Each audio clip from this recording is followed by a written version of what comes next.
যুবকের হাতে এত সময়, ফেসবুকে যদি একটা কেউ রিকোয়েস্ট দেয়, অসীন দেশের পাখি মনে করে এইটাই আমার আঁখি, এর সঙ্গে কথা বলা এখনও আমার বাকি, এবারে মেসেঞ্জারে মারে ঝাঁকি, কথা আমি ঠিক বললাম নাকি? এই কাজ করে যুবক। শুধু তাই নয়, কথা বলে যদি বুঝতে পারে মেয়ে মানুষ, এবার বললে আমরা একটু একটু কলিং করি, একটু কলিং হোক, তারপরে একটু বলছে আমাদের একটু মিটিং হোক, মিটিংয়ের করে বলছে আমরা একটু ইটিং হয়ে যাক, খাওয়া দাওয়া হয়ে যাক, ইটিংয়ের পরে একটু সেটিং করার চেষ্টা করে, সেটিংয়ের পরে একটু ডেটিং করার চেষ্টা করে, তারপর কি করে আমি জানি না, শয়তান জানে আর ও জানে। জোরে বলুন ঠিক কিনা? সময়ের প্রতি আমাদের কোনো মায়া নাই, আমাদের মায়া মোবাইলের চার্জের উপরে আছে। 2% চার্জ যদি মোবাইলে থাকে, আমরা বলি হে 2% আছে, এখান থেকে ওখানে যেতে হবে, 2% চার্জ আছে, বেশি চালানো যাবে না, রেখে দেই। চার্জ বাঁচান, কিন্তু আপনি যখন সময় নষ্ট করেন একবারও ভাবেন না যে সময় নষ্ট হচ্ছে। মোবাইলের চার্জের ব্যাপারে আপনার সতর্কতা আছে, কিন্তু জীবনের সময়ের ব্যাপারে নাই। ইন্নাল হামদালিল্লাহি নাহমাদুহু ওয়া নাস্তাঈনুহু ওয়া নাস্তাগফিরুহু ওয়া নু'মিনু বিহি ওয়া নাতাওয়াক্কালু আলাইহি ওয়া নাউযু বিল্লাহি মিন শুরুরি আনফুসিনা ওয়া মিন সাইয়্যাতি আমালিনা মান ইয়াহদিহিল্লাহু ফালা মুদিল্লা লাহু ওয়া মান ইউদ্লিলহু ফালা হাদিয়া লাহু وأشهد أن لا إله إلا الله وحده لا شريك له وأشهد أن محمدا عبده ورسوله أما بعد فإن خير الحديث كتاب الله وخير الهدي هدي محمد صلى الله عليه وسلم وشر الأمور محدثاتها وكل محدثة بدعة وكل بدعة ضلالة وكل ضلالة في النار أما بعد فقد قال الله تعالى في كلامه المجيد وفي فرقانه الحميد أعوذ بالله من الشيطان الرجيم بسم الله الرحمن الرحيم قل هو الله أحد الله الصمد وقال رسول الله صلى الله عليه وسلم لا يؤمن أحدكم حتى أكون أحب إليه من والده وولده والناس أجمعين متفق عليه। প্রশংসা সেই মহান মনিব আল্লাহ রাব্বুল আলামিনের জন্য করছি, যে আল্লাহ রাব্বুল আলামিন 60 গাছা মরহুম আবুল হোসেন মেম্বারের বাড়ির উপরে আজকে একটি বিরাট ইসলামী জালসা আয়োজন করার তৌফিক দিয়েছেন। কতক মানুষকে বলার জন্য, কতক মানুষকে শোনার জন্য আল্লাহ রাব্বুল আলামিন এই জায়গাতে এসে বসার সুযোগ করে দিয়েছেন। যে আল্লাহ রাব্বুল আলামিন আমাদের প্রতি এত দয়া করলেন, এত মায়া করলেন, এত রহমত করলেন, সে আল্লাহ রাব্বুল আলামিনের প্রশংসা করার দরকার। জোরে বলেন আছে না নাই? বান্দা আল্লাহ রাব্বুল আলামিনের প্রশংসা কেন করবে? এই প্রশ্নের জবাব শেষ করা যাবে না। বান্দা আল্লাহ রাব্বুল আলামিনের প্রশংসা করার কোনো কারণ সে গুণে শেষ করতে পারবে না। কারণ আল্লাহ তাকে এত নিয়ামত দিয়েছে, আল্লাহ তার উপরে এত দয়া করেছে, আল্লাহ তার উপরে এত মায়া করেছে, আল্লাহ যে তাকে এত কিছু দিয়েছে, সে আল্লাহ রাব্বুল আলামিনের এই নিয়ামতগুলো গুণে শেষ করতে পারবে না। আল্লাহ এই কথা বলছেন কোরআনের মধ্যে যে তোমাদেরকে আল্লাহ রাব্বুল আলামিন যত নিয়ামত দিয়েছেন, যা নিয়ামত দিয়েছেন এটা গণনা করে শেষ করতে পারবে না। আল্লাহ রাব্বুল আলামিন শুধু তাই নয়, কোরআনুল কারীমের মধ্যে আল্লাহ রাব্বুল আলামিন বলছেন হুয়াল্লাযী খালাকালাকুম মা ফিল আরদি জামিয়া। আল্লাহ বলছেন শোনো, এই আসমান জমিনের মধ্যে যা তোমরা দেখতে পাও সব আল্লাহ রাব্বুল আলামিন তোমাদের জন্য সৃষ্টি করেছেন। আল্লাহ রাব্বুল আলামিন আম গাছ দিয়েছেন, আম গাছে আম ধরে, আম গাছ কোনোদিন একটা আম খায় না, সব তার বান্দাবান্দিরা দুনিয়াতে সৃষ্ট প্রাণীরা খেয়ে শেষ করে দেয়। আল্লাহ রাব্বুল আলামিন লিচু গাছ দিয়েছেন, লিচু গাছ একদিনও একটা লিচু খায় না, সব বান্দারা খেয়ে শেষ করে দেয়। আল্লাহ রাব্বুল আলামিন গাভী দিয়েছেন, যেই গাভীর মাধ্যমে আপনি আমি দুগ্ধ পান করে থাকি, শুধু গাভী নয়, ছাগল, উট, বিভিন্ন প্রাণী দিয়েছেন, সেগুলোর দুধ আমরা পান করি। বাছুরের চাইতে মানুষ বেশি পান করে, জোরে বলুন ঠিক কিনা? যেই বাছুর হওয়ার কারণে দুধটা আপনি পাচ্ছেন, ওই বাছুরই পায় না, সব আপনি দুয়ে সব শেষ করে দেন। তার প্রমাণ আপনার বাছুরের দিকে তাকাইলে বোঝা যায় ওরে কয় পোয়া দুধ খাওয়ান আপনি। তো আল্লাহ এত নিয়ামত বান্দার জন্য দিয়েছেন, সেই প্রাণীর মাংসকেও আল্লাহ হালাল করে দিলেন। কত প্রাণীর মাংস আল্লাহ হালাল করে দিয়েছেন, আমরা খাই। শত শত হাজার প্রকারের মাছ আল্লাহ হালাল করে দিয়েছেন, আমরা খাই। এই নিয়ামতগুলো দিয়েছে কে? রাতের বেলা, দিনের বেলা আল্লাহ রাব্বুল আলামিন সূর্যকে তুলে দেয়। সূর্যকে তুলে দিয়ে সূর্যের আলোর মাধ্যমে কত কাজ আপনি করেন, কত কিছু শুকান আপনার ফসলের ক্ষেতে, ওই ধান চাল উৎপাদন করেন, ধান চালগুলো শুকান, কাপড় শুকান। আবার ওই সূর্য আল্লাহ রাব্বুল আলামিন আপনাকে 12-14 ঘন্টা আলো জ্বালিয়ে রেখেছে, আল্লাহ মাধ্যম করে দিয়েছে। বাড়িতে আলো জ্বালান, মাস শেষ হলে কারেন্টের, বিদ্যুতের বিল, জোরে বলেন আসে না নাই? মাস গেলে এরকম একটা কাগজ ধরায় দিয়ে বলছে 1200 টাকা দেন। আল্লাহ আসমানের সূর্য দিয়ে রেখেছে, 12-14 ঘন্টা প্রত্যেক দিন আলো দেয়। একদিনও আল্লাহ রাব্বুল আলামিন বিল পাঠান নাই যে এত বিল হয়েছে দাও। রাত যখন নেমে আসে আল্লাহ সূর্যকে ডুবিয়ে দেন, চাঁদকে আল্লাহ এবার তুলে দেন। চাঁদ উঠে এতটুকু আলো দেয়, ঘরে যেরকম রাতের বেলা আপনি জিরো লাইট জ্বালান, ঘুমেরও অসুবিধা হয় না, দিলে বরং সুবিধাই হয়। আল্লাহ রাব্বুল আলামিন রাতের বেলা এরকম চাঁদকে তুলে দিয়ে টিম টিম টিম টিম আলো দিয়েছেন, এতে রাস্তাও চলা যায়, ঘুমেরও কোনো ক্ষতি হয় না। আর যারা নতুন বিবাহ শাদী করেছে ওরা তো কত সুন্দর বসে দুইজনে গল্প করছে, আর একজন বলছে তোমাকে দেখতে চাঁদের মতো লাগে, তোমাকে দেখতে এত সুন্দর লাগে, অত সুন্দর লাগে। তার মানে আল্লাহ রাব্বুল আলামিন চাঁদকে দিয়ে রাতকে করেছেন সৌন্দর্যমণ্ডিত। কয়টা নিয়ামত আপনি আল্লাহর গুনবেন? নিজের শরীরের দিকে তাকান, কত নিয়ামত দিয়ে আল্লাহ আপনাকে ভরিয়ে দিয়েছে। সেকেন্ডে সেকেন্ডে অক্সিজেন নেন, আল্লাহ আপনাকে অক্সিজেন নেওয়ার ব্যবস্থা করে দিয়েছে ফ্রি।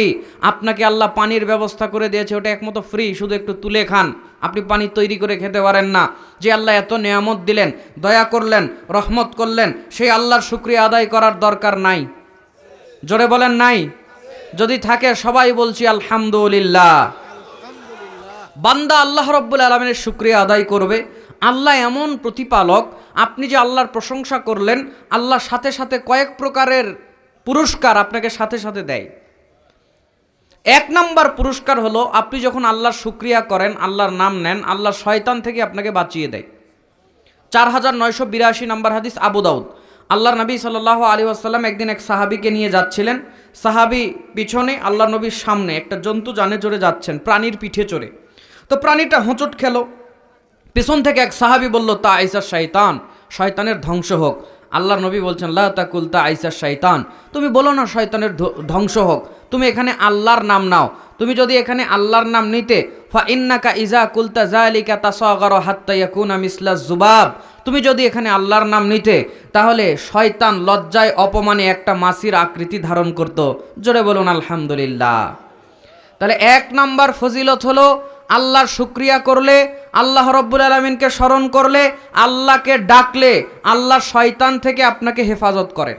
তাহলে 1 নম্বর আল্লাহর শুকরিয়া আদায় করলে আল্লাহ শয়তান থেকে বাঁচিয়ে দিলেন, হেফাজত করে নিলেন। 2 নম্বর, আপনি যদি আল্লাহ রাব্বুল আলামিনের শুকরিয়া আদায় করেন, আল্লাহ তৎক্ষণাৎ আপনাকে নেকি দান করে। এর দলিল সহিহ বুখারী 2য় খণ্ড আজান অধ্যায় 129 নম্বর পৃষ্ঠা, 763 নম্বর হাদিস, ইসলামিক ফাউন্ডেশনের ছাপ। আমি বলছি যাদের ইচ্ছা হয় মিলাবেন, কারণ ভিতরে আজকে যত শ্রোতা আছে আমি যতটুকু শুনলাম, বাইরে এর চেয়ে বেশি শ্রোতা বেশি আছে। কথা আমার বোঝেন নাই? বিরোধী দল যখন বক্তব্য দেয়, কোনো একটা দল বক্তব্য দিচ্ছে, ওর দলের লোকের চাইতে বিরোধী দলের লোকেরা ওই বক্তব্য বেশি ভালো করে শোনে। কথা আমার মনে হয় আপনারা বোঝেন নাই। ধরেন ক দল বক্তব্য দিচ্ছে, কোনো রাজনৈতিক দল ক দল বক্তব্য দিচ্ছে, ওর বিপরীতে খ দল আছে, খ দল কান পাতে শোনে, কোনটা ভুল বলে কোনটা ঠিক বলে। আমি আবার এটার ব্রিফিং দেবো কালকে। কথা আমার মনে হয় বোঝেন নাই। সুতরাং আপনারা যারা আছেন ভিতরে বাইরে আরও বেশি কান আছে আমি জানি, এজন্য দলিলগুলো বলছি, খাতা কলম নিয়ে বসেন, কালকে মিলাবেন, আপনার বড় হুজুরদেরকে দেখাবেন, এতে কোনো আপত্তি নাই। আর আমি আব্দুল মুক্তাদির, পাবনাতে অপরিচিত কেউ নয়, বহুবার এসেছি, ভবিষ্যতেও আসবো, আরও ডেট নেওয়া আছে ইনশাআল্লাহ। দলিলের সাথে মিললে আপনি মানতে বাধ্য, যদি না মিলে তারপর ওই যে আব্দুল লতিফ সাহেব বলল যে আমাদের গাল থাকবে আর আপনাদের জুতা থাকবে। তবে যদি দলিলের সাথে মিলে কোনো গাদ্দারি করতে পারবেন, কোনো মাতব্বরি তাকাব্বারি করতে পারবেন না। বলছিলাম তাহলে আল্লাহ নবী সাল্লাল্লাহু আলাইহি সাল্লাম বলছেন কোনো বান্দা যদি আল্লাহর শুকরিয়া আদায় করে 2 নাম্বার আল্লাহ তাকে নেকি দিয়ে দেয়। এর পক্ষে নবী সাল্লাল্লাহু আলাইহি সাল্লাম একদিন সালাত আদায় করছিলেন, তিনি রুকু থেকে উঠে বলেছেন রব্বানা লাকাল হামদ। পিছন থেকে এক সাহাবী বাড়িয়ে বলেছে হামদান কাসীরান তাইয়িবান মুবারাকান ফি। আল্লাহ নবী সালাত শেষ করলেন, বললেন এই বাড়তি কথাগুলো কে বলেছো? একজন বলছে আল্লাহ নবী আমি বলেছি। আল্লাহ নবী বলল শোনো, তুমি যখন এই বাক্যগুলো বলছিলে এর 30 জনেরও বেশি ফেরেশতার নেকি লেখার জন্য পাল্লা দিচ্ছিল। সাহাবী প্রশংসা করছিল, আল্লাহর লাভ হচ্ছিল কার? আল্লাহর না বান্দার? 145 নম্বর পৃষ্ঠা 280 নম্বর হাদিস, ইবনু মাজাহ তাওহীদ প্রকাশনীর ছাপ। আল্লাহ নবী সাল্লাল্লাহু আলাইহি ওয়াসাল্লাম বলছেন কোনো ব্যক্তি যদি আল্লাহকে সন্তুষ্ট করার জন্য একবার বলে সুবহানাল্লাহ, একবার বলে আল্লাহু আকবার, আল্লাহ খুশি হয়ে ওই ব্যক্তির আমল নামার মধ্যে নেকি আসমান আর জমিন ভরপুর করেন। আসমান আর জমিনের মধ্যে যত ফাঁকা আছে ওই ফাঁকা পূর্ণ করে নেকি আল্লাহ তার আমল নামায় দিয়ে দেয়।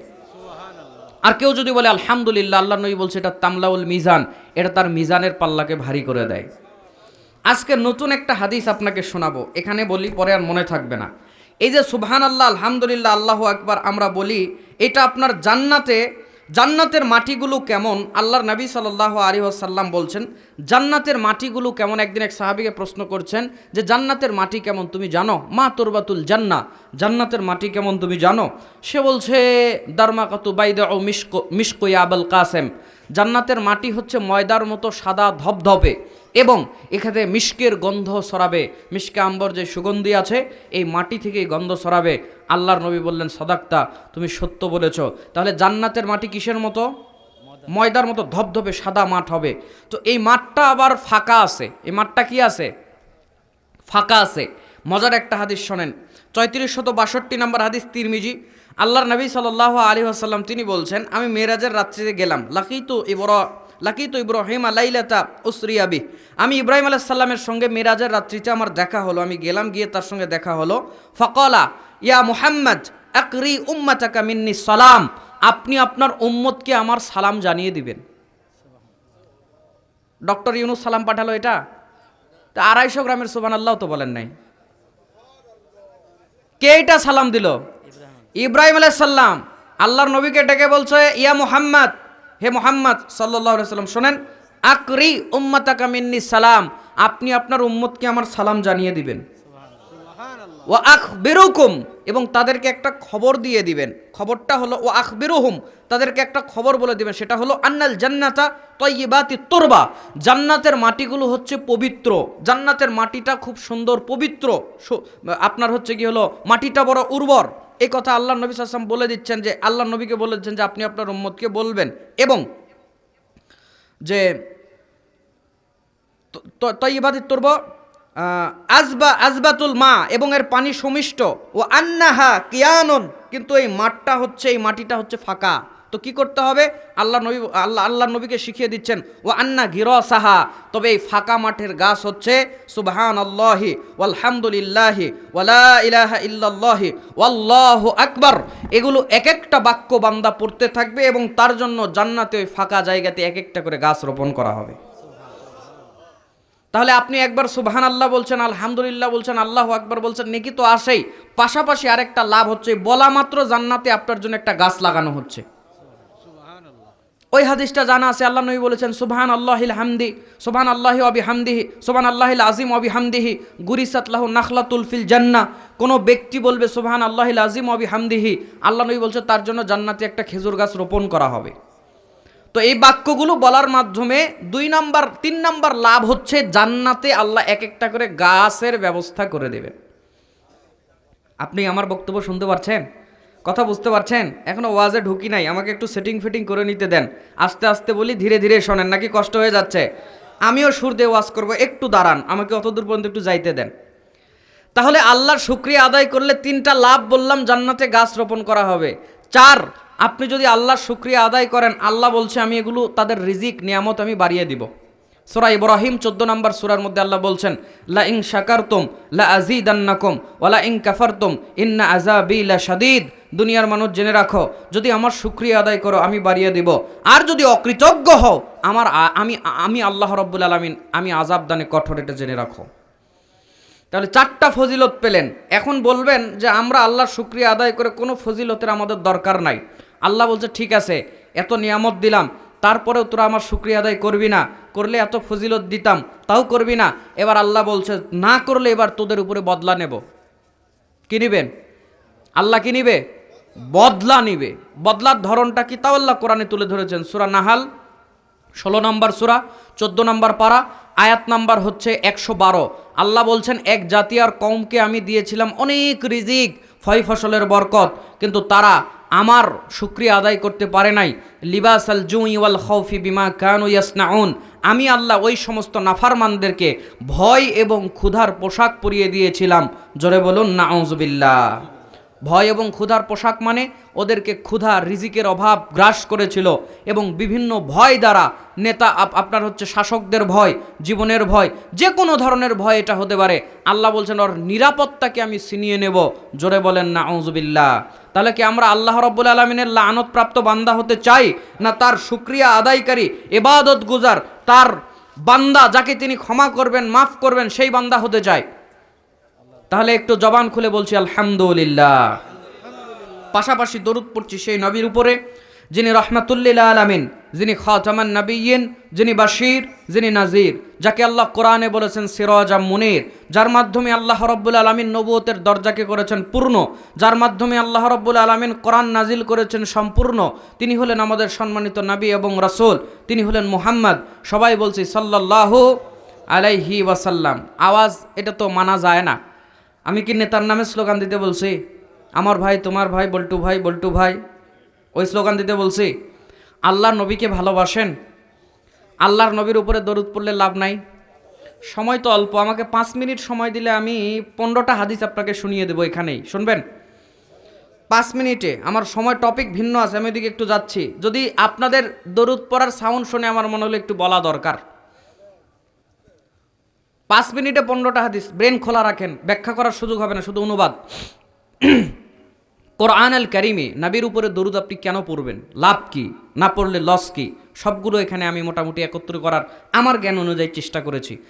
কোরআনুল কারিমে আল্লাহ রাব্বুল আলামিন প্রথম বলছেন সূরা আহজাব 33 নম্বর সূরার আয়াত নাম্বার, সূরা আহজাব 33 নম্বর সূরার আয়াত নাম্বার 56। আল্লাহ রাব্বুল আলামিন ডাক দিয়ে বলছেন, দুনিয়ার মানুষ শোনো। আল্লাহ বলছেন ইন্নাল্লাহা ওয়া মালাইকাতাহু ইউসাল্লুনা আলান নবী ইয়া আইয়ুহাল্লাযীনা আমানু সাল্লু আলাইহি ওয়া সাল্লিমু তাসলিমা। আল্লাহ বলছে শোনো দুনিয়ার মানুষ, নিশ্চয় আমি আল্লাহ এবং আমার ফেরেশতা আমার নবীর উপরে দরুদ পড়ি। অনুবাদ ঠিক আছে? ঠিক আছে? আপনারা সবাই মাথা নাড়াচ্ছেন। আব্দুল লতিফ সাহেব বলছে ঠিক নেই। বেকায়দা হলো না? আসলে অনুবাদ ঠিক নাই। এটা বাংলাদেশের হুজুররা করে, ধোকাবাজ হুজুররা, ওটা জানার জন্য আমি অনুবাদ করছি। অনুবাদ হবে ইন্নাল্লাহা ওয়া মালাইকাতাহু ইউসাল্লুনা আলান নবী, নিশ্চয় আল্লাহ তার নবীর মর্যাদাকে বৃদ্ধি করেন, ফেরেশতারা তার নবীর মর্যাদা বৃদ্ধির জন্য আল্লাহর কাছে দোয়া করে। ইয়া আইয়ুহাল্লাযীনা আমানু, হে বিশ্বাসীগণেরা, সাল্লু আলাইহি ওয়া সাল্লিমু তাসলিমা, তোমরাও তোমাদের নবীর মর্যাদা বৃদ্ধির জন্য দোয়া করো এবং তার প্রতি যথাযথ সালাম পৌঁছাও। হুকুমকার। তাহলে আল্লাহর নবীর উপরে দরুদ পড়া একটা ইবাদত।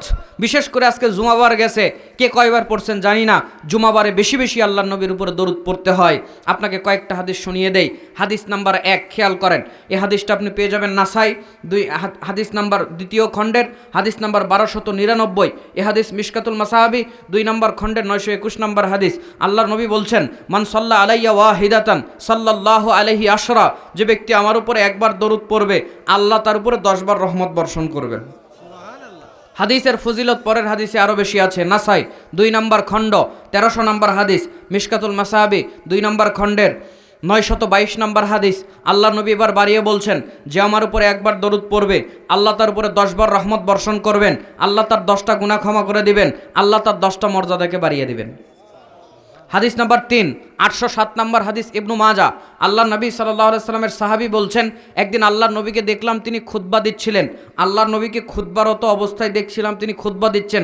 বলতে বলতে এক পর্যায়ে বললেন, যেই ব্যক্তি আমার উপরে দরুদ পড়বে লাম তাজআল মালাইকাতু তুসাল্লি আলাইহি মা সাল্লা আলাইয়া, আমার উপরে যে যত বেশি দরুদ পড়বে ফেরেশতারা তখন তার জন্য আল্লাহর কাছে দোয়া করতে থাকবে। ফালিউকিল্লা আব্দুন মিন যালিকা আও লিয়ুকসির, বান্দা এবার কম করুক, বান্দা এবার বেশি করুক। সে যদি আমার উপরে বেশি দরুদ পড়ে, ফেরেশতারা বেশি দোয়া করবে। সে যদি আমার উপরে কম দরুদ পড়ে, ফেরেশতারা তার জন্য কম দোয়া করবে। হাদিস নাম্বার 4, এই হাদিসটা আপনি পাবেন 484 নম্বর হাদিস, তিরমিজি। হাদিসের রাবি ইবনু মাসউদ রাদিয়াল্লাহু তাআলা আনহু, তিনি বলছেন, আল্লাহর নবী বলেছেন, আউলান নাসি ফি ইয়াউমাল কিয়ামাতি আকসারুহুম আলাইয়া সালাতান, ওই ব্যক্তি হাসরের ময়দানে আমার বেশি নিকটে থাকবে, ওই ব্যক্তি হাসরের ময়দানে আমার কাছে কাছে থাকবে যে আমার উপরে দুনিয়াতে বেশি দরুদ পড়েছে। হাদিস নাম্বার 5, এই হাদিসটা আপনি পেয়ে যাবেন ইবনু মাজাহ 908 নম্বর হাদিস। হাদিসের রাবি ইবনু আব্বাস রাদিয়াল্লাহু তাআলা আনহু, তিনি বলছেন, আল্লাহর নবী বলেছেন, আউলান নাসি ফি, আল্লাহর নবী বলেছেন, মান নাসিয়া সালাত আলাইয়া খাতিয়া তরিকল জান্নাহ, যে ব্যক্তি আমার উপরে দরুদ পড়তে ভুল করলো, সে ব্যক্তি জান্নাতে যাওয়ার রাস্তা ভুল করলো। হাদিস নাম্বার 6, এই হাদিসটা পেয়ে যাবেন ইবনু মাজাহ 1531 নম্বর হাদিস।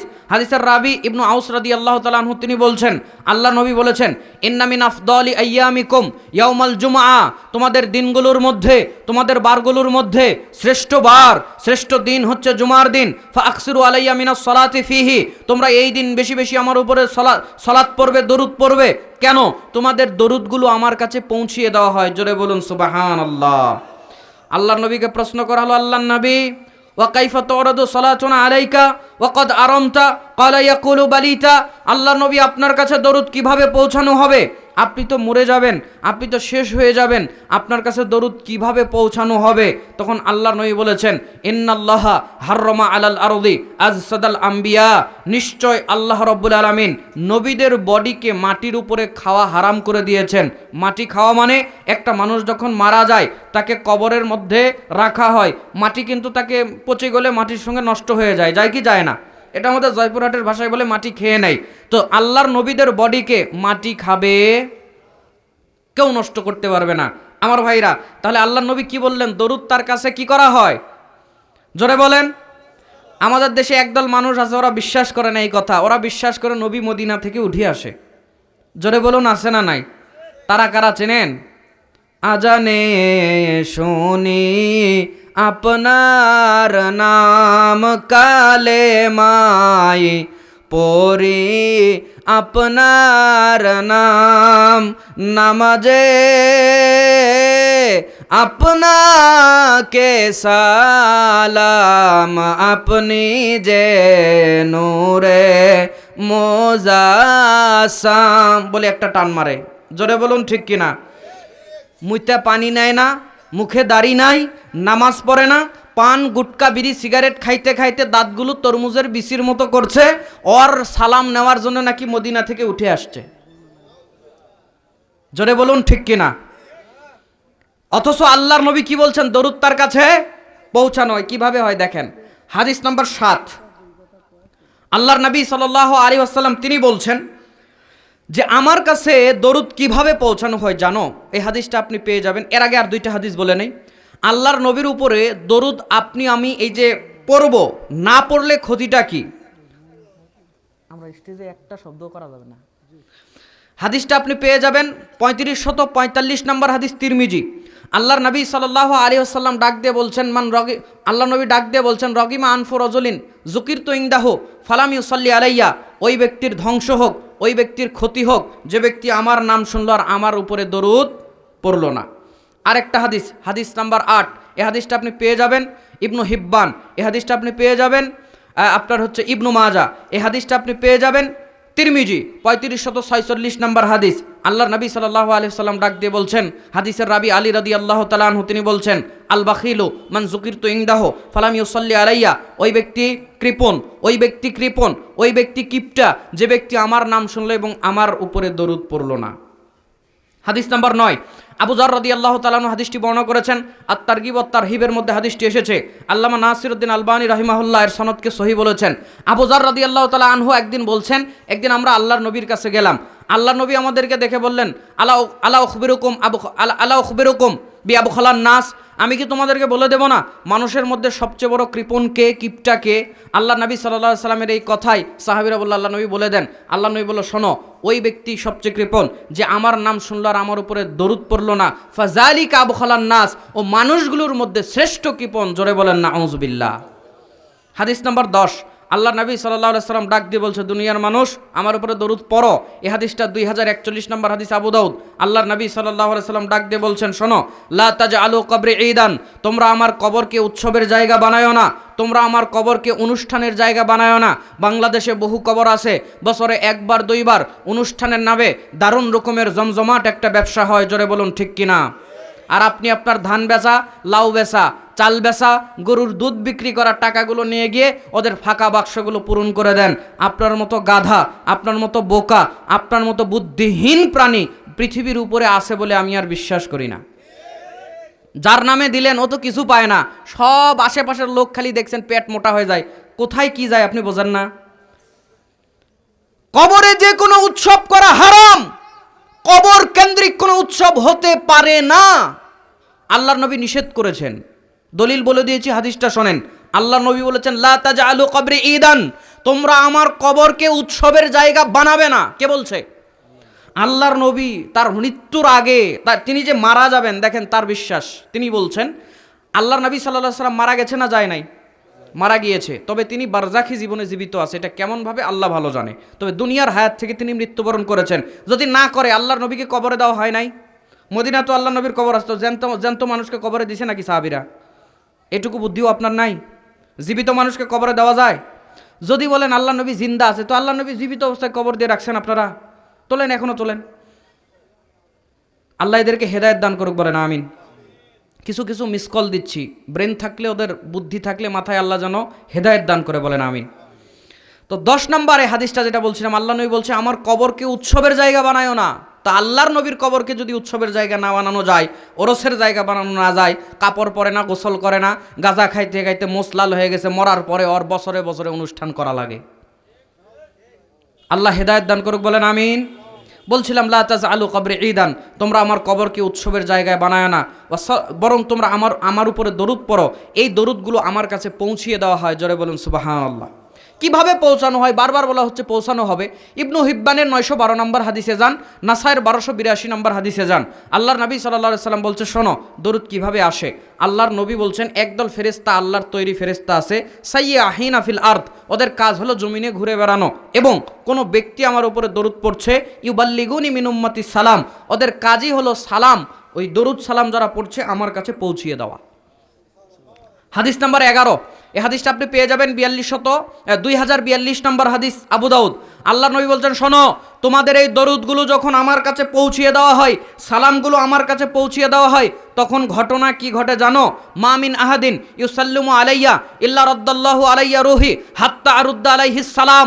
যখন তোমাদের এই দরুদ সালামগুলো আমার কাছে পৌঁছানো হয়, আমার আল্লাহ আমাকে রূহ ফেরত দেয়। আমার আল্লাহ আমাকে রূহ ফেরত দেওয়া অবস্থায়, রূহ ফেরত দেওয়া অবস্থায় আমি নবী সাল্লাল্লাহু আলাইহি সাল্লাম ওই প্রত্যেক মানুষের সালামের জবাব দিয়ে দেই।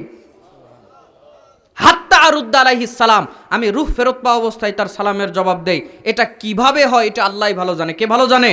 ফাআলুল লিমা ইউরিদ, তিনি যা ইচ্ছা তাই করতে পারেন। পারেন কি না? পারেন।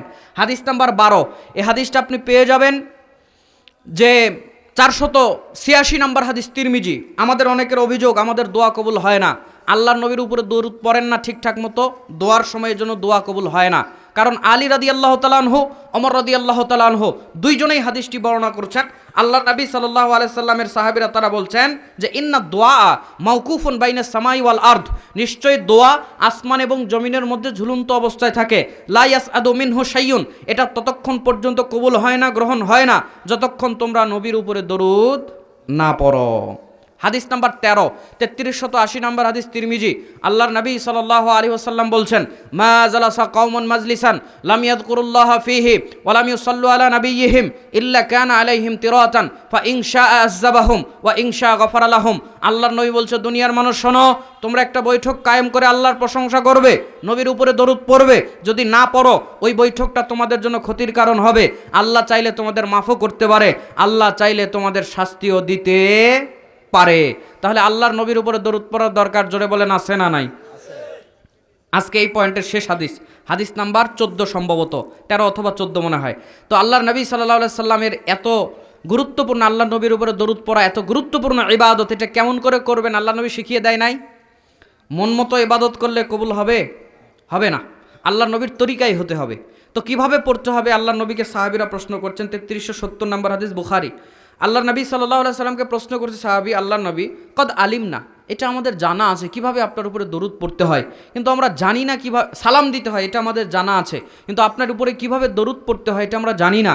আল্লাহ নবী বললেন, তোমরা পড়ো, আল্লাহুম্মা সাল্লি আলা মুহাম্মাদি ওয়া আলা আলি মুহাম্মাদ কামা সাল্লাইতা আলা ইব্রাহিম ওয়া আলা আলি ইব্রাহিম ইন্নাকা হামিদুম মাজিদ, আল্লাহুম্মা বারিক আলা মুহাম্মাদ কামা বারাকতা আলা ইব্রাহিম ওয়া আলা আলি ইব্রাহিম ইন্নাকা হামিদুম মাজিদ।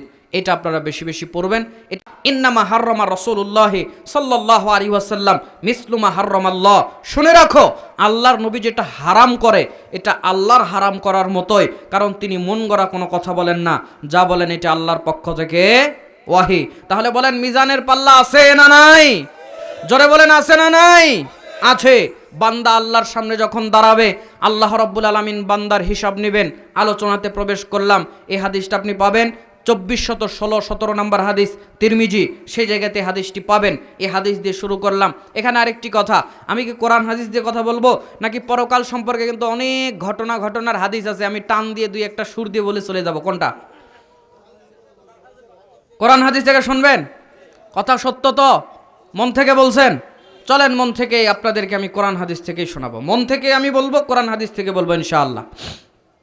আমার ভাইরা, এখানে আরেকটি কথা, কোরআন হাদিস থেকে যারা কথা বলে না, কোরআন হাদিস থেকে যারা কথা শোনে না, কোরআন হাদিস থেকে যারা আমল করে না, এরা প্রকৃতপক্ষে সত্য কথা বলে না, সত্য আমল করে না। যারা কোরআন সুন্নাহর বাইরে গিয়ে আমল করে, কোরআন সুন্নাহর বাইরে গিয়ে ইবাদত করে, এরা আল্লাহর ইবাদত করে না, ওই ব্যক্তির ইবাদত করে।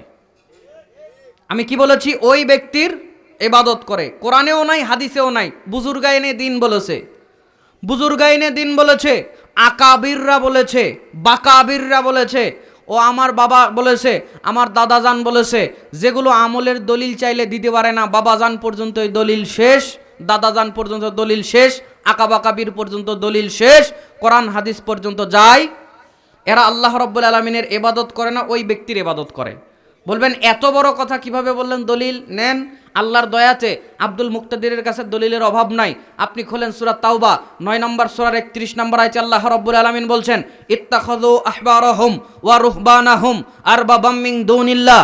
আল্লাহ বলছেন, শোনো, দুনিয়াতে এরকম কতক মানুষ আছে যারা আল্লাহকে যেভাবে ইবাদত করার কথা, আল্লাহকে যেভাবে মানার কথা, দুনিয়ার কতক মানুষকে ওই আল্লাহর জায়গাতে বসিয়ে দিয়েছে। বলেন না আউযুবিল্লাহ। এই হাদিস জানার জন্য তিরমিজির হাদিসের মধ্যে চলেন আপনাকে সংক্ষেপে জানিয়ে দেই। 3095 নম্বর হাদিস, তিরমিজির মধ্যে হাদিসটি আছে। আল্লাহর নবী মুহাম্মদ সাল্লাল্লাহু আলাইহি ওয়াসাল্লামের সামনে নতুন মুসলমান হয়েছে আদি ইবনে হাতেম আল্লাহর নবীর সামনে আসলো। আল্লাহর নবীর সামনে আসার পর আল্লাহর নবী তার দিকে লক্ষ্য করল, গলার মধ্যে একটা ক্রুশ ঝুলিয়ে নিয়ে এসেছে। খ্রিস্টানদের ধর্মীয় একটা সিম্পটম, ইংরেজিতে টি চিহ্নটা যেমন হয়, টি অক্ষরটা যেমন হয়, গলার মধ্যে দেখবেন খ্রিস্টানদের এইরকম গলার মধ্যে একটা টি ঝুলিয়ে দিয়ে রাখে। খ্রিস্টানদের কবর আপনার পাবনাতে আছে, সুযোগ হলে গিয়ে দেখবেন ওদের কবরে ওইরকম একটা সিম্পটম আছে। ওইরকম একটা সিম্পটম স্বর্ণের তৈরি ছিল, আল্লাহর নবীর সামনে গলায় দিয়ে এসে হাজির হয়ে গেল। আল্লাহর নবী ডাক দিয়ে বললেন, আদি, তুমি তোমার গলা থেকে ওই মূর্তিটা খোলো।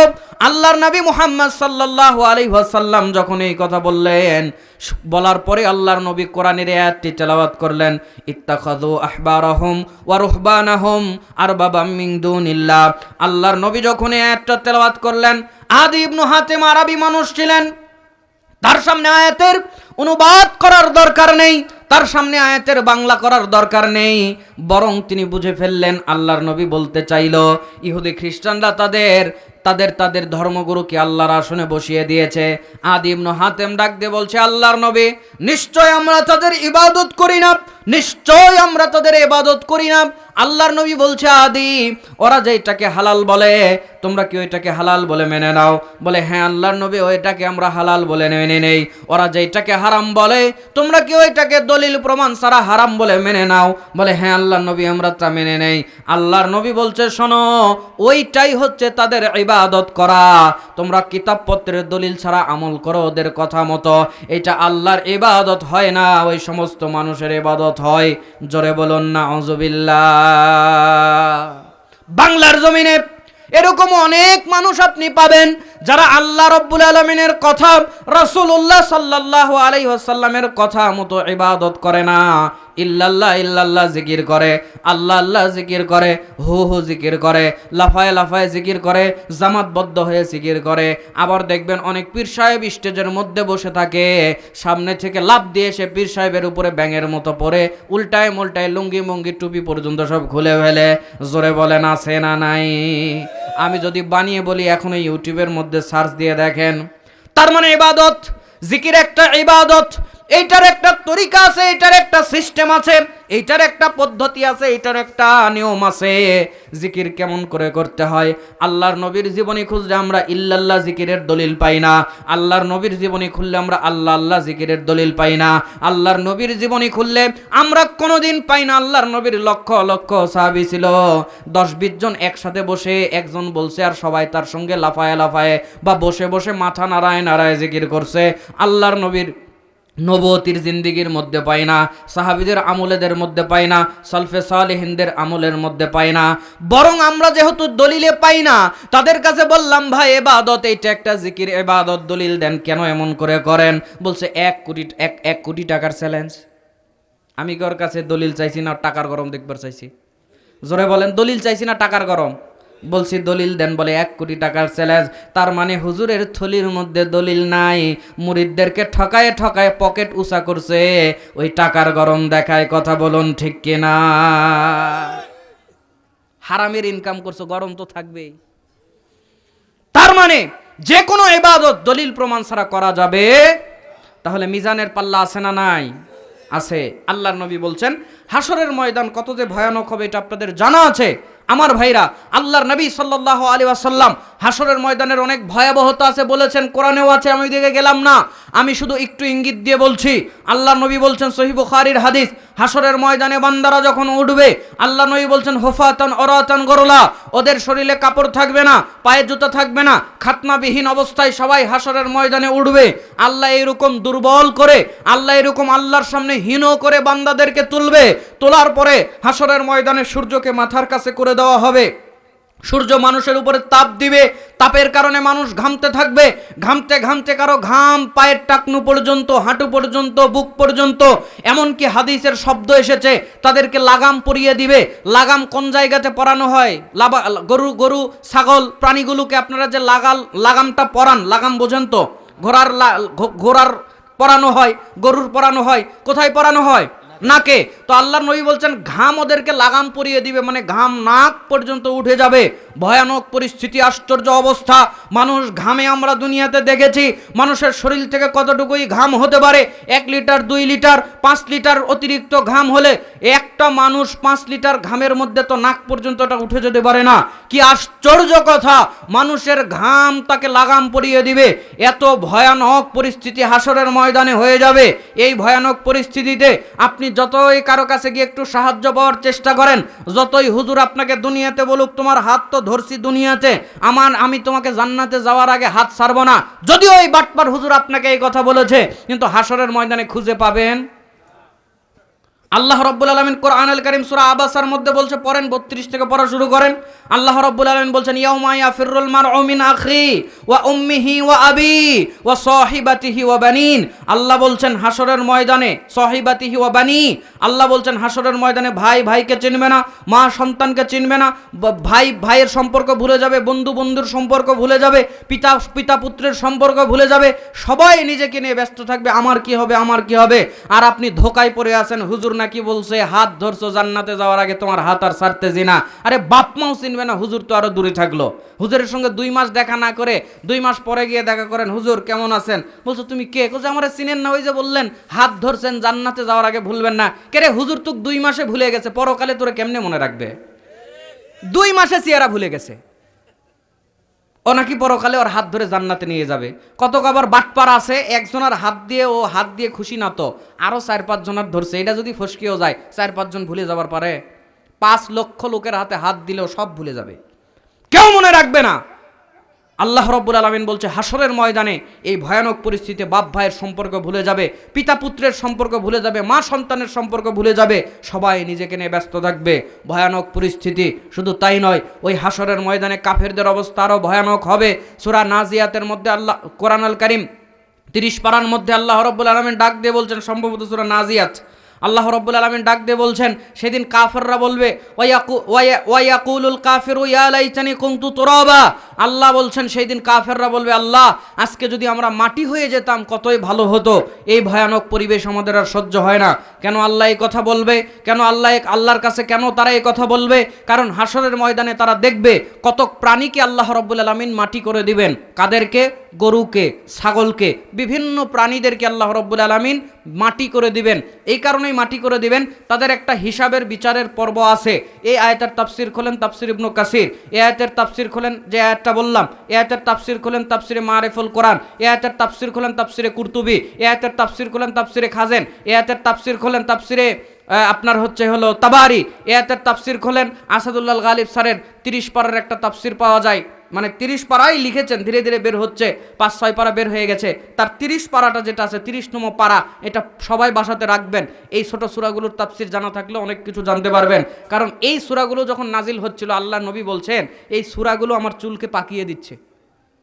এত ভয়ানক কথা, পরকালের কথা বলা আছে। আল্লাহ নবী বলছেন আমার চুলকে পাকিয়ে দিচ্ছে এই সূরাগুলো।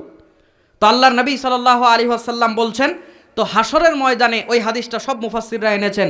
তো হাসরের ময়দানে, হাদিসটা তিরমিজিতে আছে, হাসরের ময়দানে আল্লাহ রাব্বুল আলামিন সবার বিচার করবেন, প্রাণীদেরও বিচার করবেন। কিন্তু মানুষের পাপ পুণ্যের বিচার হবে। গরু ছাগলের কিসের বিচার হবে জানেন? গরু ছাগলের তো পাপ পুণ্য নাই, গরু ছাগলের জুলুমের বিচার হবে। কিসের বিচার হবে?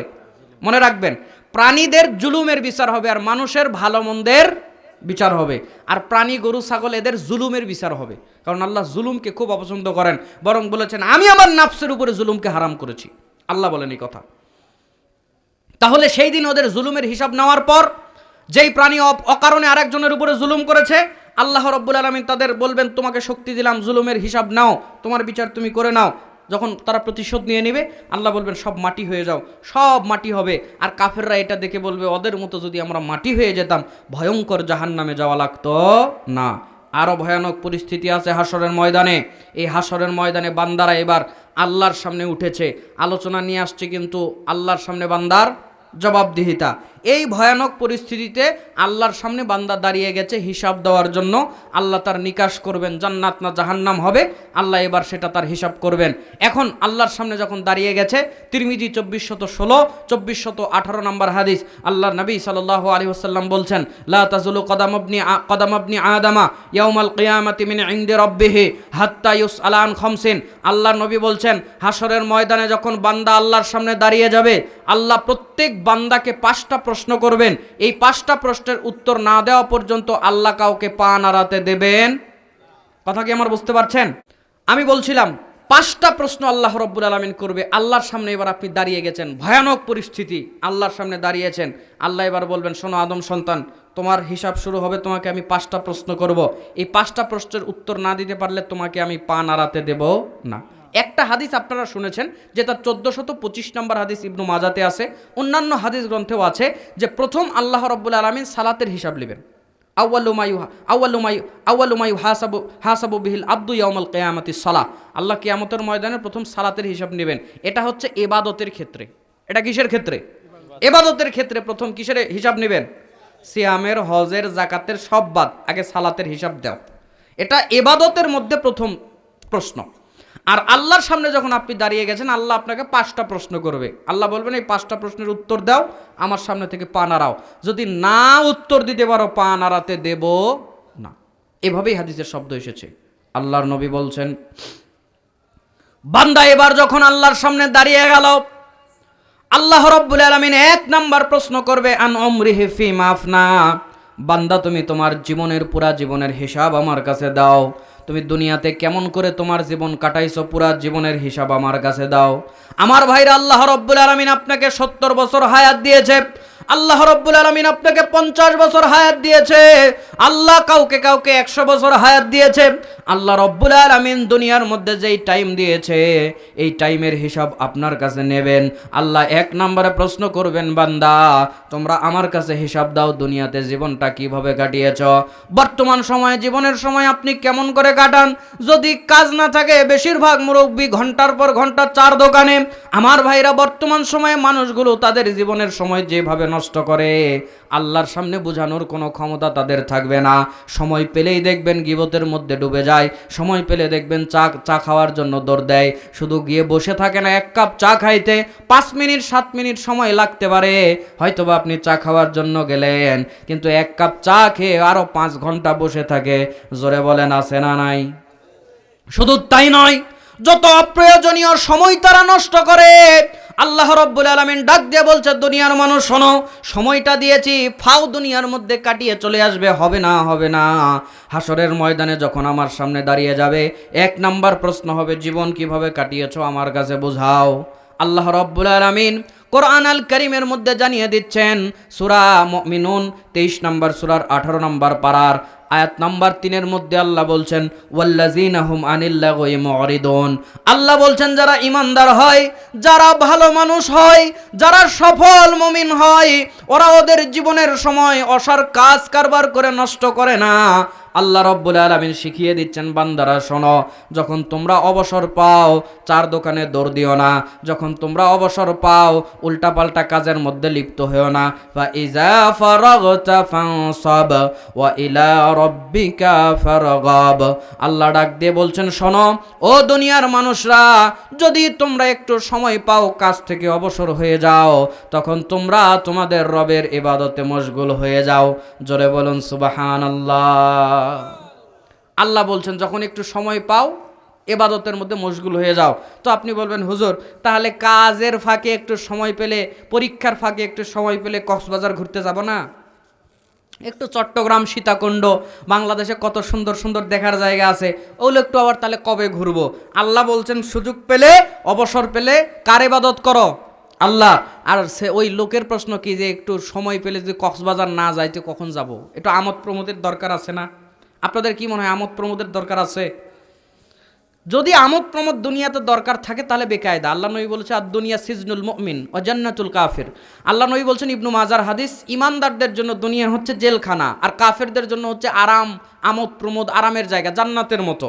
এখন আপনি বলেন, ইমানদার না কাফের? আপনি ইমানদার না কাফের?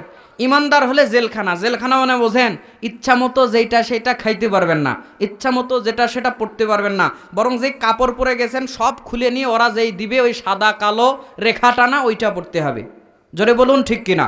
যেটা খাইতে দিতে হবে ওইটাই খেতে হবে। ডাইলের মধ্যে পোকা হয়ে যায়, অনেক বক্তা জেল থেকে এসে বলে পোকাওয়ালা ডাইল খাবার দিচ্ছে, এই সেই। কোনো উপায় নাই, ওইটাই খাওয়া লাগবে, কোনো উপায় নাই। মশার কামড় দিচ্ছে, মশারি নাই, কয়েল নাই, যেমন রাখবে অমনই থাকো। তার মানে জেলখানায় মন মতো থাকা যায়? জোরে বলেন, থাকা যায় না। তাহলে জেলখানায় থাকতে হয় জেলারের নিয়ম কানুনে, দুনিয়াতে থাকতে হবে আল্লাহর নিয়ম কানুনে।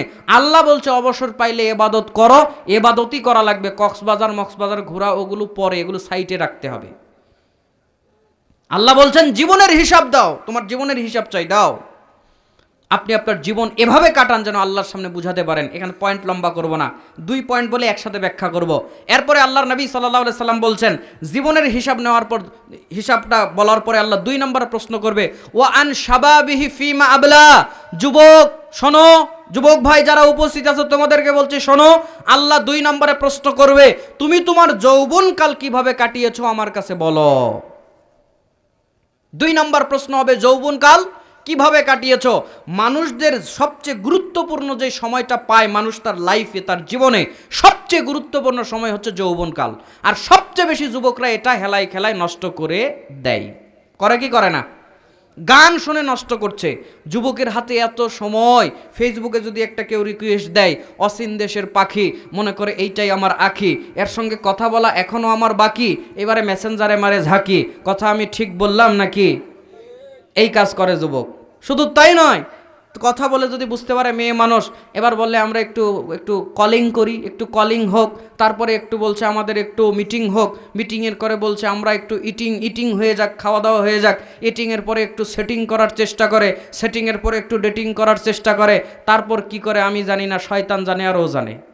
জোরে বলুন ঠিক কিনা? যৌবনকাল কিভাবে কাটাও যুবক, তুমি শোনো, আল্লাহ প্রথম যেই দুই প্রশ্ন করবে, দুইটাই কি প্রশ্ন, একটু যারা জ্ঞানী মানুষ আছেন, যারা নয় সবাই এখানে জ্ঞানী, সবচেয়ে কম জ্ঞান আমার। আল্লাহ 1 নম্বর প্রশ্ন করলেন জীবন কিভাবে কাটাবে বলো, জীবন কিভাবে কাটিয়েছ বলো। 2 নম্বর প্রশ্ন করবেন যৌবন কিভাবে কাটিয়েছ বলো।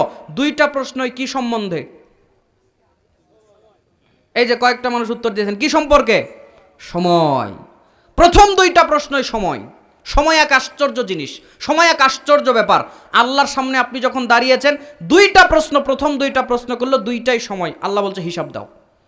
সময় আমরা ব্যয় করি, অজস্রভাবে সময় নষ্ট করি, সময়ের প্রতি আমাদের কোনো মায়া নাই।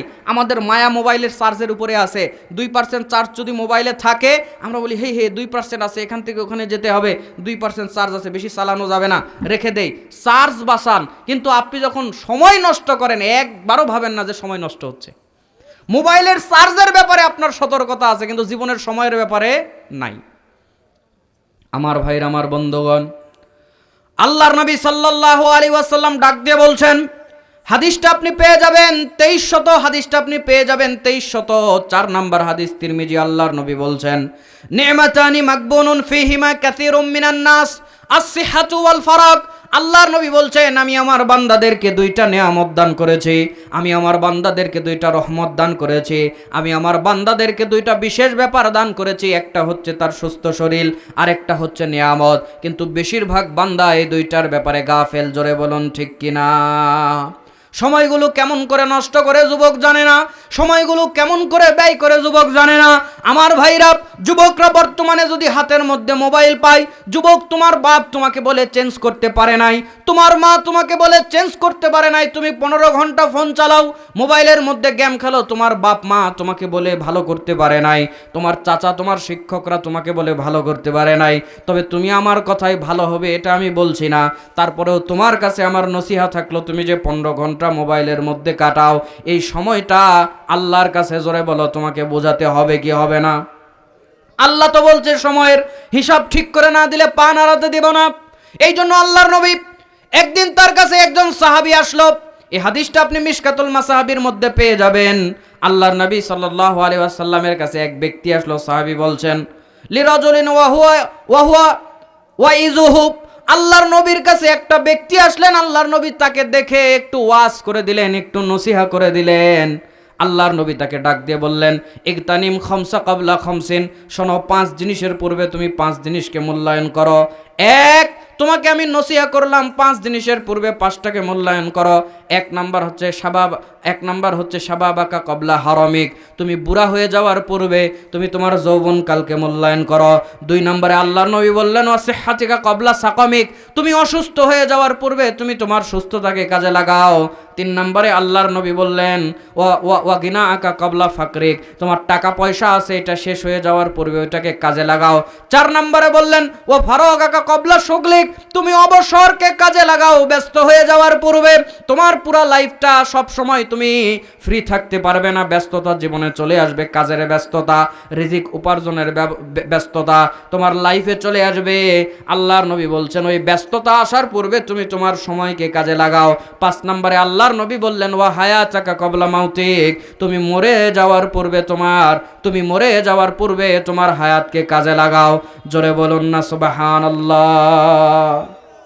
তাহলে শুনে রাখুন যুবকেরা, শুনে রাখো, সবাই শুনে রাখুন, 2 নম্বর প্রশ্ন আল্লাহ রাব্বুল আলামিন যৌবনকালের করলেন।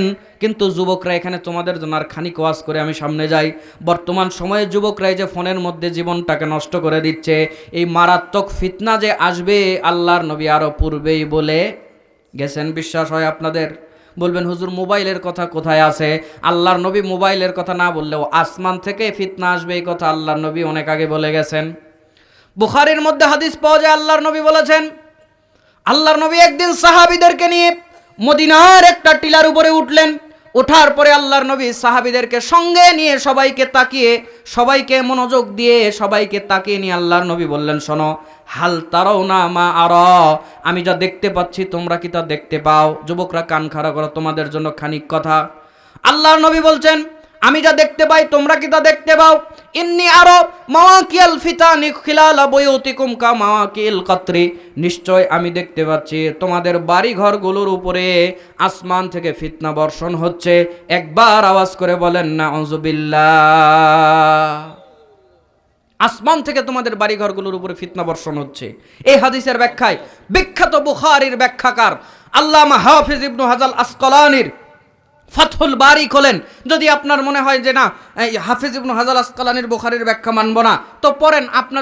আপনাদের মধ্যেকারী একজন হুজুর মারা গেছেন, তার নাম হচ্ছে তিনি একটা কিতাব লিখেছেন। আমার ভাইরা, ওনার নাম হচ্ছে আইনি হানাফি, কি জানি মোল্লা, নামটা কি জানি, শেখ মোল্লা আলী কারি, না বুখারীর ব্যাখ্যা লিখেছেন উমদাতুল কারি, নামটা আমার আগে যাচ্ছে। বদরউদ্দিন আইনি হানাফি তিনিও বুখারীর ব্যাখ্যা গ্রন্থ করেছেন। এট এ টাইমে দুইজনেই কিতাব লিখেছেন। আর ইমাম হাফেজ ইবনে হাজার আসকালানির আসরে একজন ছাত্র বসতো, দার্সে একজন ছাত্র বসতো, সে সবগুলো তার কাছে নকল করত।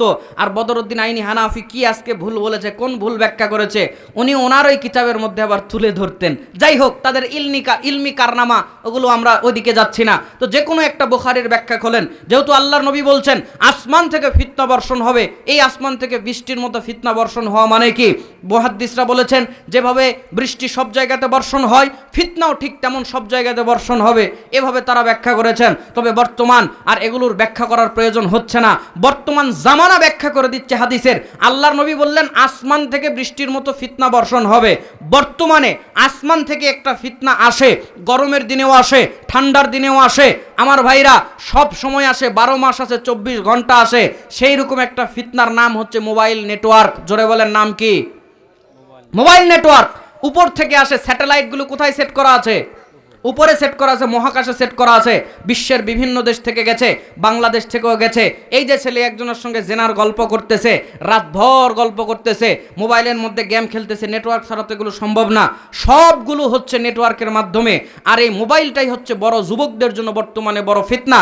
আর আল্লাহর নবী বলছেন আসমান থেকে ফিতনা বর্ষণ হবে। আমার মনে হয় মোবাইল নেটওয়ার্কিংয়ের মতো বর্তমান আসমান থেকে আসা ফিতনা আমার মনে হয় আর কিছু বর্তমানে নাই। কথা বলুন ঠিক কিনা? আল্লাহর নবী সাবধান করে দিচ্ছে, আসমান থেকে তোমাদের জন্য আমি দেখতে পাচ্ছি অচিরেই ফিতনা বর্ষণ হবে বৃষ্টির মতো। আমার মনে হয় মোবাইল নেটওয়ার্কটা যেভাবে আসে, যুবকদেরকে একবারে খেয়ে ফেলেছে। লেখাপড়া, শরীর, বডি, চেহারা যা আছে ওর পুরা শুদ্ধা। এই 4 ইঞ্চি 6 ইঞ্চি একটা মোবাইল হয়, আকৃতি হয়, এই 6 ইঞ্চি একটা মোবাইল ওর 6 ফুট বডিকে খেয়ে নষ্ট করে দিছে। জোরে বলুন ঠিক কিনা? এই জন্য আমি বলি, টিভি সিরিজ দেখা মানুষ গুনাহ করলো 12 মাস। অসুবিধা আছে বললে? জোরে বলুন, অসুবিধা আছে? শফিকুল সাহেবকে আপনারা চেনেন? এই যে কেরামত আলী ভাই কত সুন্দর করে জাগরণী গাচ্ছিল, অত ভালো সুর তো আমার না, তবে আমার এলাকাতে জাগরণী সম্রাট ছিলেন শফিকুল সাহেব। চিনেন আপনারা, হয়তো অনেকে চিনবেন, ইস্তেমাতে গাইতো শফিকুল সাহেব। উনি কিন্তু আমাদের জয়পুরহাটের বটতলি কোমরগ্রাম বাসা। তো ছোটোবেলায় আমরা তার এগুলো শুনতাম, খুব মজা লাগতো। একটা বেশি মজা লাগতো, কোনটা জানেন? ওই যে জিলহজ মাসের চাঁদ উঠেছে একটা আছে, এটা আমরা একটু বেশি শুনতাম। বলবো আমি, অনেকদিন পর মনে হয়েছে বলবো। এটা বলে কারণ ছাড়া, কিন্তু এটা আপনারা শুনতে যাচ্ছেন তাই। মানে লোকটা মারা গেছে, রাহিমাহুল্লাহ, আল্লাহ তার উপরে রহমত করুক, আল্লাহ তাকে ক্ষমা করে দেখ, বলেন আমিন। আমরা আগেগুলো ওয়াজ কিছু বুঝতাম না ভাই, খালি যদি দেখছি শফিকুল সাহেব সবার আগে আমি ওখানে, মজা পাওয়া যায় কথা শুনে। তো ওনার একটা জিলহজ মাস নিয়ে একটা এরকম জাগরণী ছিল, জিলহজের ওই চাঁদ উঠেছে, দরবার হলো শুরু, হাদিস মতে পাওয়া গেল 7 জনে 1 গরু, 7 জনে কুরবানি দেব ঠিক করেছি ভাই, উঁচা মোটা গরু কিনো গোস্ত বেশি পাই। এই বলিয়া সবাই মিলে বাজারেতে গেল, উঁচা মোটা গরু দেখে কুরবানি কিনিল।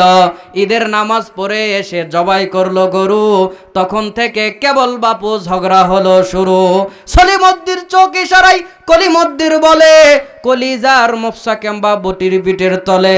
সলিম বলে কলিমদ্দির সত্য কথা বটে, খালি কাটির হার দেখি তার সিনা গেল কোটে। হার হাড্ডি সবই আছে সিনা কেম্বা নাই।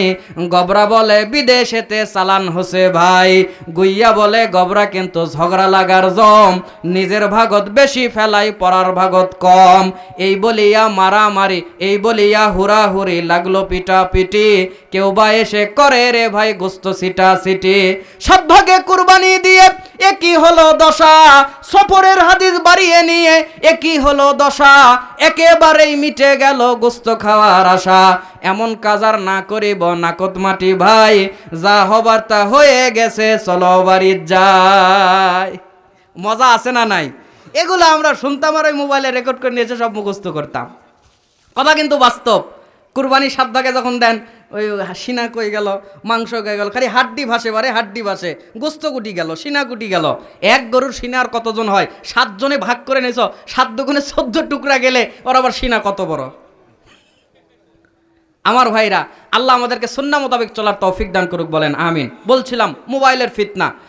যুবকরা এই মোবাইলের মধ্যে ঢুকে গিয়ে, একটা যেহেতু বলছি এখানে আর ওইটা বলে সময় নষ্ট করবো না, আর একদিন শুনেন।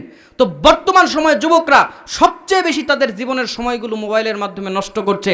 তাদের প্রতি অনুরোধ থাকলো, আল্লাহর নবী বলেছে এমন একটা সময় আসবে ফিতনা দিয়ে যুবকদেরকে এমনভাবে গ্রাস করবে বৃষ্টির মতো। একটা হাদিস শুনলেন, আল্লাহর নবী এমনও কথা বলছেন, ফিতনার জ্বালায়, ফিতনার চোটে সকালবেলা ইমানদার, সন্ধ্যাবেলা বেঈমান, সন্ধ্যাবেলা ইমানদার, সকালবেলা বেঈমান। শুধু তাই নয়, আল্লাহর নবী সাল্লাল্লাহু আলাইহি সাল্লাম আরও বলছেন, ওই সময়ের মানুষটা ফিতনার কারণে, বিপর্যয়ের কারণে সমাজ এবং এলাকা ছাড়তে বাধ্য হবে। 2টা হাদিস বলে পয়েন্ট চেঞ্জ করব।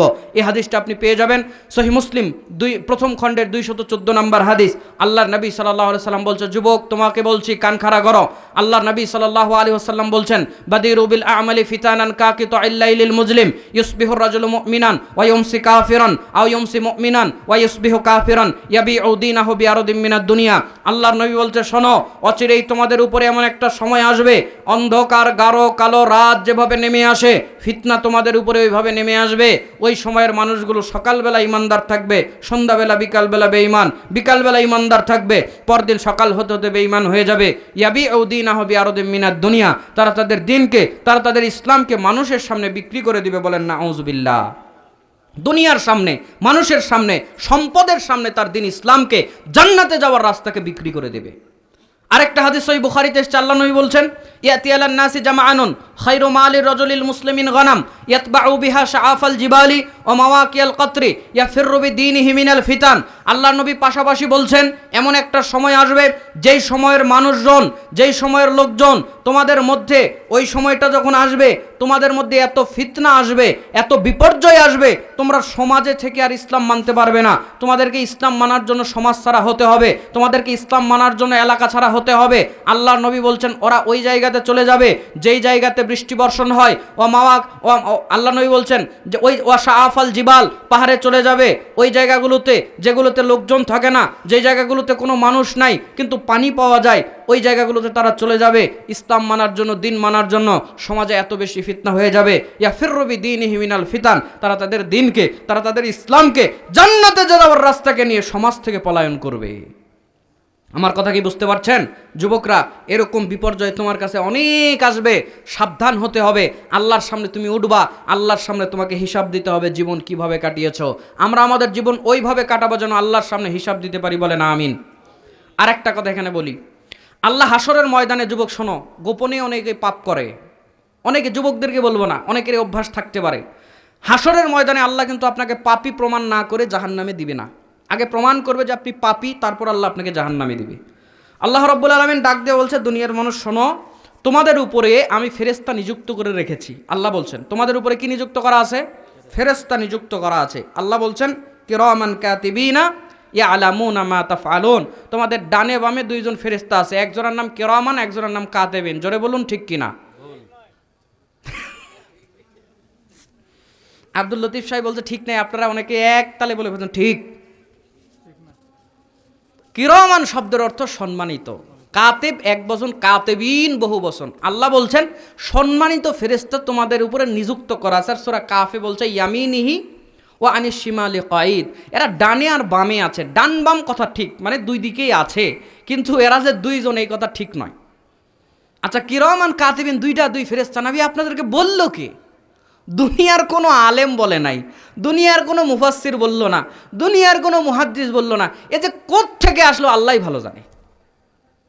কিরামান অর্থ সম্মানিত, কাতিবিন অর্থ লেখকগণ। আল্লাহ বলছে তোমাদের উপরে লেখকগণ ফিট করা আছে, সেট করা আছে, তোমরা যা করো এরা সব জানে এবং লিখে রাখে।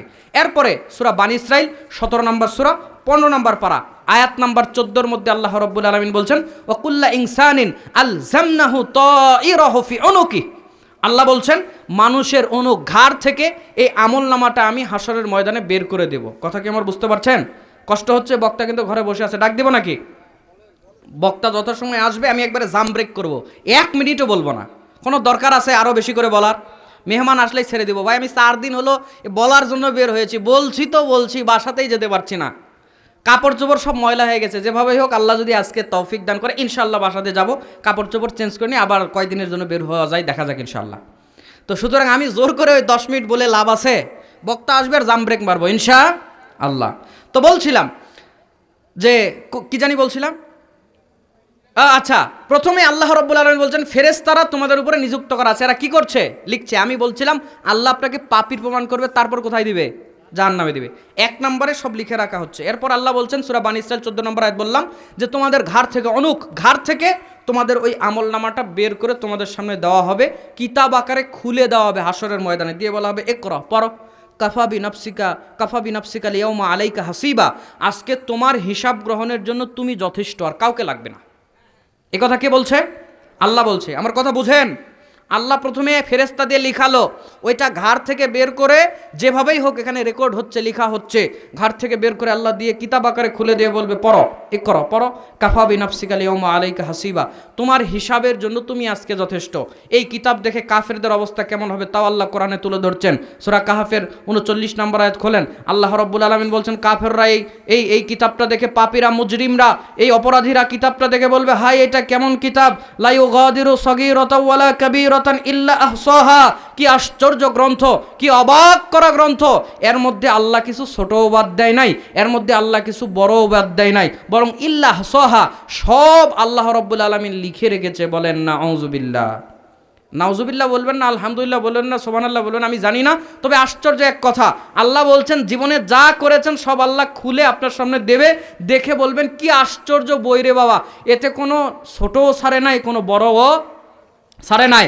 রাতের বেলা জেনা করেছিলাম তাও তো লেখা, দিনের বেলা সুদ খেয়েছিলাম তাও তো লেখা, দিনের বেলা ঘুষ খেয়েছিলাম টেবিলের নিচে দিয়ে কেউ দেখে নাই, ঘরে তো সিসিটিভি ক্যামেরাও ছিল না তাও যে লেখা, বউকে একটা থাপ্পড় দিয়েছিলাম তাও যে লেখা, ভিড়ের মধ্যে একটা মেয়ের গায়ে ধাক্কা দিয়েছিলাম, ইচ্ছা হয়েছিল মেয়েটা সুন্দর, রাস্তাঘাটে দেখে একটু ধাক্কা একটা দিছি, দেওয়ার ইচ্ছা হয়েছে, ধাক্কা না দিলেও আমি পারতাম, হায় হায় ওই ধাক্কাও লেখা।